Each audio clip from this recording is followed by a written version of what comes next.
بسم اللہ الرحمن الرحیم۔ انسان کو مال کس ترتیب سے خرچ کرنا چاہیے؟ سب سے پہلا حق انسان کا اپنی جان، اپنے جسم پر خرچ کرنا ہے، اور یہ بھی صدقہ ہے۔ پھر اپنی اولاد، بیوی بچوں پر خرچ کرنا، یہ دوسرے نمبر کا صدقہ ہے۔ پھر اپنے والدین پر خرچ کرنا، یہ تیسرے نمبر کا صدقہ ہے۔ پھر اسی طرح اپنے عزیز و اقارب، رشتہ دار، اہل علاقہ، ضرورت مند، محتاجوں کی طرف جائے، یعنی درجہ بدرجہ یہ اگر ضرورتیں پوری ہوتی جائیں پھر آگے بڑھے۔ حدیث مبارکہ میں آتا ہے، حضور علیہ الصلوۃ والسلام کی محفل اور مجلس میں ایک مانگنے والا آیا۔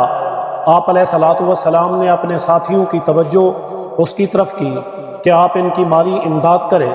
مختلف صحابہ کرام نے مختلف چیزیں اس مانگنے والے ضرورت مند کو دی۔ ایک صحابی رسول ایک سونے کا ٹکڑا لائے اور وہ سونے کا ٹکڑا اسے دے دیا۔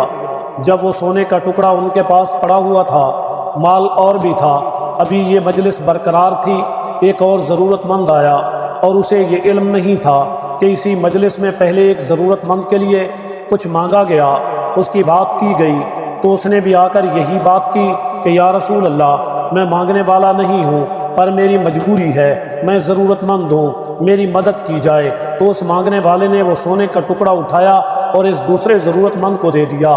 حضور علیہ الصلوۃ والسلام نے جب یہ چیز دیکھی، آپ نے وہ سونے کا ٹکڑا اسی دوسرے ضرورت مند سے اٹھا کر دور پھینک دیا اور پہلے مانگنے والے سے کہا، تیرے لیے تو ہم نے مانگا ہے، تیرے لیے تو ہم نے اپنے ساتھیوں سے کہا ہے، اب تو اوروں کی مدد شروع کر رہا ہے، اب تو اوروں کو دینے لگ گیا ہے۔ اس لیے کہ اگر انسان کی اپنی ضرورت پوری نہ ہو رہی ہو، اسے کسی دوسرے کی ضرورت کو پورا کرنے کی کوئی ضرورت نہیں، اس لیے کہ وہ سب سے پہلے اپنی ضرورت کو پورا کرے، اپنے گھر کی ضرورت کو پورا کرے، پھر اسی طرح درجہ بدرجہ اور رشتہ دار، عزیز و اقارب، تعلق دار، علاقے دار، ضرورت مند، محتاج، یتیموں کی طرف جائے۔